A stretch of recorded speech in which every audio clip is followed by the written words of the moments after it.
Sa flex ko lang sa inyo yung aking adenium variety. Yan meron akong pink. Diba, ganda. Pink, tapos meron tayong red.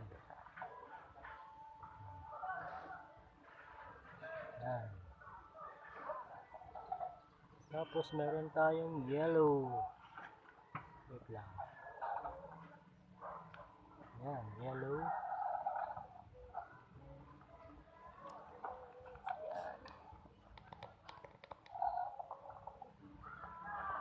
Yellow.